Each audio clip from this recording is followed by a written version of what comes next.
Hey folks, this is Meredith from the Papery Craftery, and today I am going to be sharing 3 super simple, super easy hearts that you'll be able to make just in time for Valentine's Day. I'm going to be using different strips from this pink and red assortment of strips. This is from Lake City Crafts. You're going to need whichever quilling tool you prefer. I'm going to be using different ones for the different hearts. You're going to need glue. I have Elmer's white glue in a needle nose bottle. I am going to be using pins and a wax paper covered cork board. And one of my hearts is going to be made using crimped paper. So I have my paper crimper here, and I will go over that a little bit more in detail when the time comes. I'm going to start with the heart that is a little bit less traditional. It's one that I've shared before on my channel a very long time ago, but I thought I would remake it here in kind of a new and improved version. To start with, we're going to be using a needle tool for this one. That is important. You'll want to use a needle tool if you have one. And I'm going to be using 2 different colors from this red and pink assortment. I have a super pale pink, and then just for a good amount of contrast, I'm going to choose a really dark red. There's going to be 2 different components to this heart, so I'm going to be using 2 different colors. To start with, I'm going to grab the lighter of the 2 colors. If you want to reverse this, you can use any colors you want. This is just for demonstration's sake. I'm making these really dramatically different. So I'm using the lighter one first, and I'm tearing off about 2 inches. I don't need very much paper for this part at all, but I do want 2 strips that are about the same length. So about 2 inches is what I chose here. And rolling it on my needle tool all the way from end to end without taking it off, I'm going to add a little bit of my white glue. Did not prep my bottle. There we go. A little bit of white glue.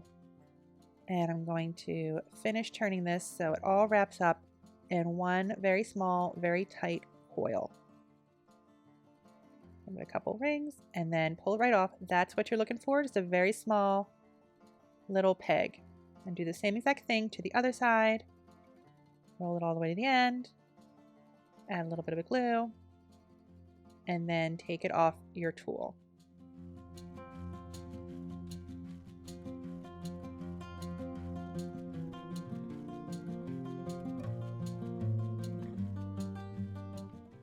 And they should look more or less the same, just 2 very small circles. You put those aside for a moment. You're going to grab your other color, and we're going to tear off the length of your choosing. I would not make this too long, especially when you start making these hearts, because the longer it gets, it becomes a little unruly and hard to manage. I have about 5 inches here, and I'm working with torn ends on both sides because I want my paper to be nice and flat when I glue it. Remember, torn edges in quilling mean a nice flat surface, a very smooth stick when you're gluing down your strips. I applied a very small amount of glue right to the end, and I am attaching one of my little pegs right to the very end of the paper. That's what you're looking for. Notice I put it back on my needle tool to apply it. That will be helpful. I'm going to flip my tool to the other end, and I'm going to do the same thing with the other peg. I want these 2 pegs to be on the same side of the strip. I don't want to have one on one side and one on the other.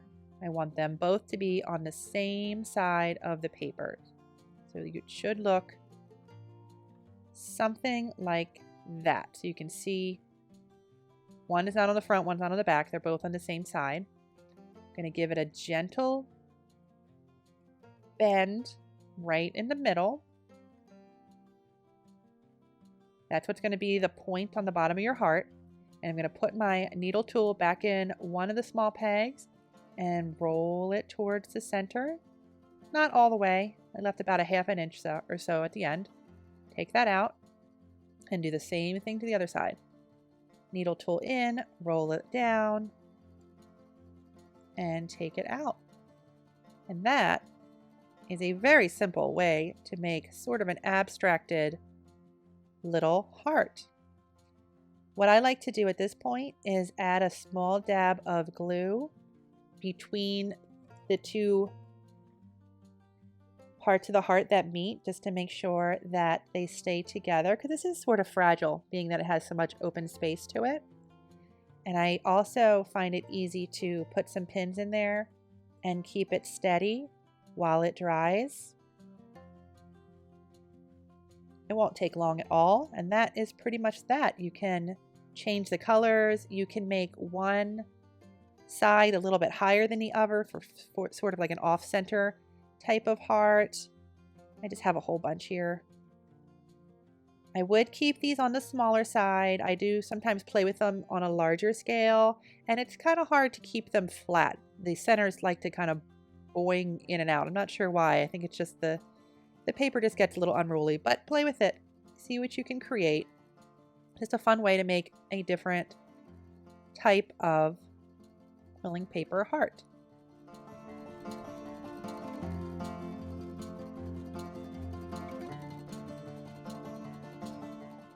Moving on to a little bit more of a traditional type of heart. Once again, I'm going to be using two different colors of paper, that same pale pink and sort of a bubblegum pink this time. I have my Elmer's glue in my needle bottle, and then I'm going to be using a slotted tool for this part. You can go either way for this heart. I do have my needle tool handy, and I'll mention why in a little bit when that part comes. To start with, for this heart, I'm going to tear off one end, and I need two strips that are more or less the same size.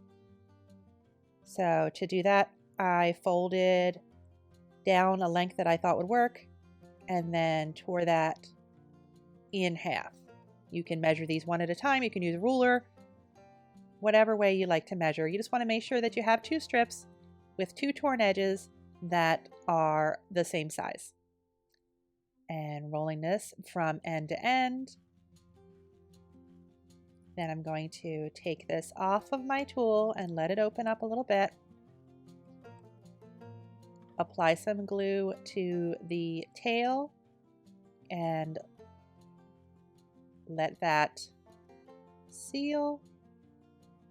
And then I'm going to give it a good pinch. I like to do my pinches right where I sealed it because it kind of hides the edge of the paper in the point. And then you're going to do the same thing to the other piece. Like I said, this is a very, very traditional way of making a quilling paper heart. I am not, reinventing the wheel here. You're going to see this very, very often.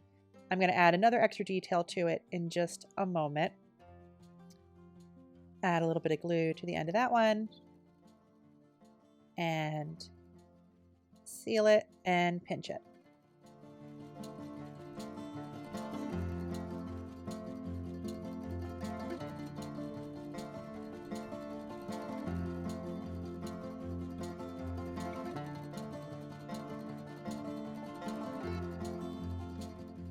At this point, we're going to put these two halves of the heart together to make the heart. A little bit of glue right down the center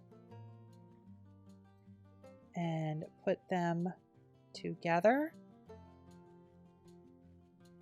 I would use pins again just to make sure that they stay super tight. I like to put them in the eyes where your tool was, and then also at the points.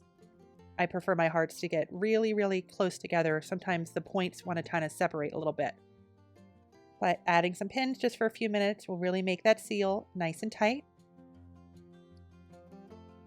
Just like that.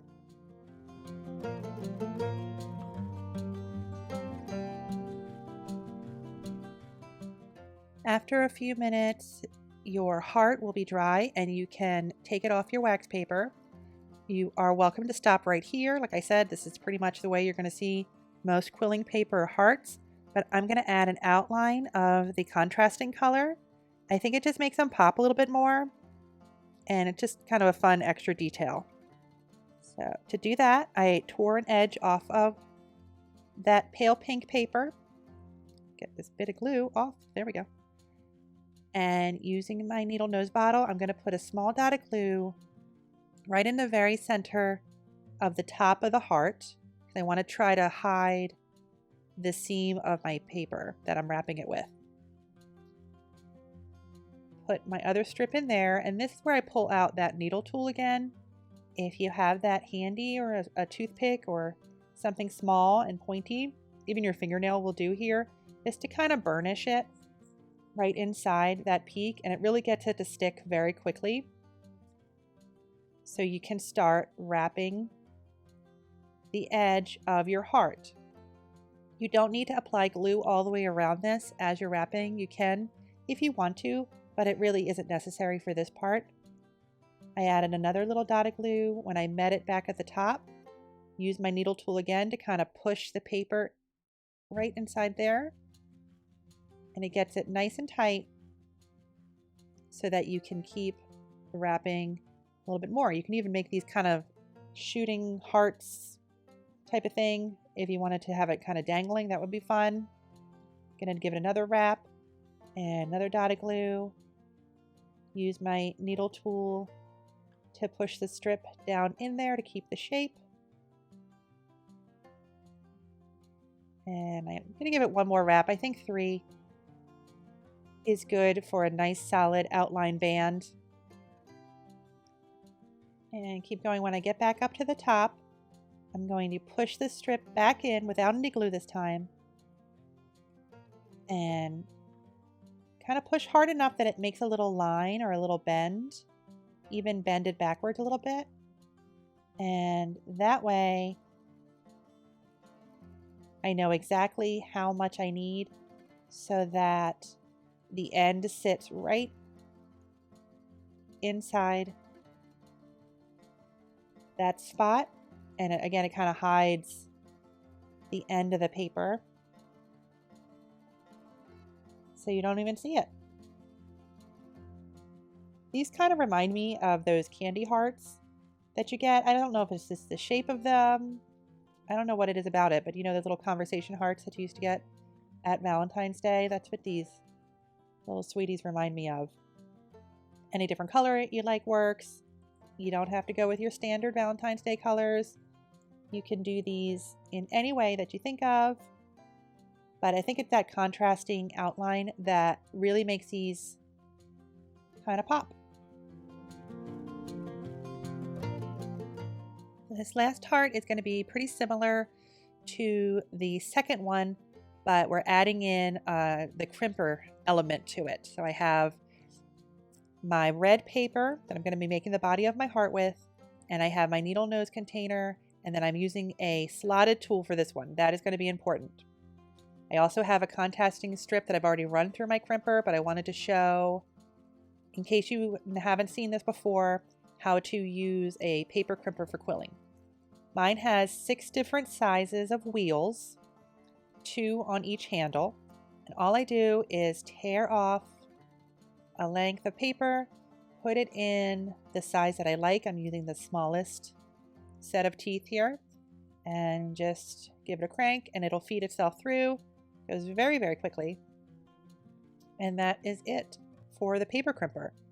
I do have other videos about this. I can leave those down in the description box if you like this tool and you want to find out more ways to use it. I want to have 2 strips that are about the same size. I could have measured these first and then run it through the crimper. Probably should have done that. The more you handle crimped paper, the better chance you have of making it, losing your crimps, kind of smushing them. I probably should have done that first, but I didn't. I measured them against each other. They're about 6 inches long. And I put one end into my slotted tool and just wound it up. I didn't let it relax at all when I took it off the tool. Added a little bit of glue, just in the same way that we made the pieces before for the last heart. Again, my glue bottle decides it's not working. I was not storing it upside down while I was doing this video, so it kept clogging on me. There we go. So again, took it off my tool, did not let it open up, add a little bit of glue to the end, seal that up, and give it a pinch. I don't want to completely squish it because I don't want to lose all my pretty little ruffles for my crimper, but just enough. And then I'm going to do the same thing to the other side. I mentioned earlier that a slotted tool is important for this one. It is just a little bit more difficult to roll crimped paper on a needle tool. It is not impossible, but the slotted tool just makes it so you don't have to handle the paper as much, and therefore you don't have the problem of smushing your crimps as much.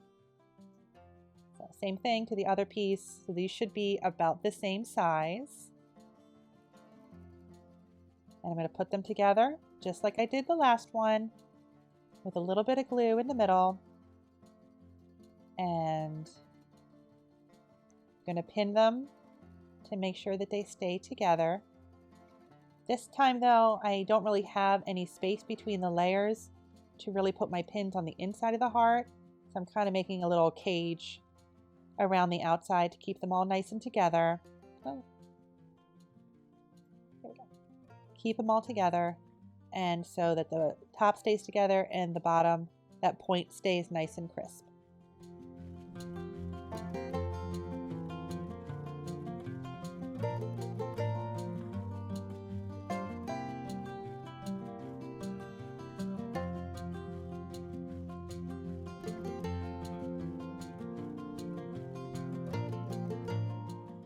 Won't take long at all for that heart to be fully set. You can take it off your board, and we're going to do a very similar idea to the last heart and wrap it with some crimped paper this time.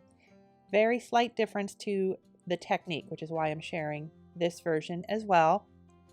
Added a little bit of glue to the center of the heart, just like last time, and applied an end of my contrasting strip to the center, but this time, instead of just wrapping it, I am going to put some glue around the outside. I practiced this a few times without putting glue like I did for the previous heart, and just wrap it, and it ended up getting, it just looked sort of baggy. It just didn't look like it made sense. Add a tiny bit of glue all the way around. Again, you don't want to push too hard because you don't want to lose all that definition in texture in your crimped paper. When I get back to the start again, I'm going to gently push it down, just like before with the needle nose or the needle tool. And then keep going. This time for the second one, I didn't add any glue, because I didn't want it to, I wanted it to look like there was layers. If I added glue, it all kind of smushes together and then you can't see the layers at all. A little bit of glue on the top again, and give it one more wrap. No glue on this one either. Oops. Sometimes you gotta hold it a little bit longer than you think you do. There we go. So you can see as I start to turn it, there's a little bit of space between that layers of the lighter paper.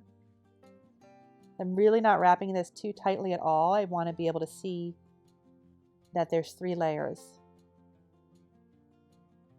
Just like before, kind of measure it by bending and tear off any excess. If you want to cut your excess for this one, that's fine too, because you're going to hide the end of your paper inside the heart. When I pulled mine to tear it, I sort of stretched it out a little bit. There you go. You could even pinch the bottom like I showed there, curve it to one side just to give it a little bit of a different shape. I think these end up looking kind of lacy, which goes really well with Valentine's Day. Picture like those doily kind of hearts. A bunch of different colors. It's a slight variation, but definitely looks very different from the last heart. These hearts are super duper simple. They are definitely the perfect craft for a quilling beginner, and also they take no time at all. Give yourself an afternoon, you will have enough of these hearts to decorate all of your Valentine's cards and gift tags, guaranteed to bring a smile to the face of your loved ones. As always, please leave any questions you have in the comments and I'll answer them as soon as I can. I'll leave any links to any other videos and supplies that you might need. Don't forget to like and subscribe so you can be around for the next video, and I'll see you then. Thanks so much for watching. Bye-bye.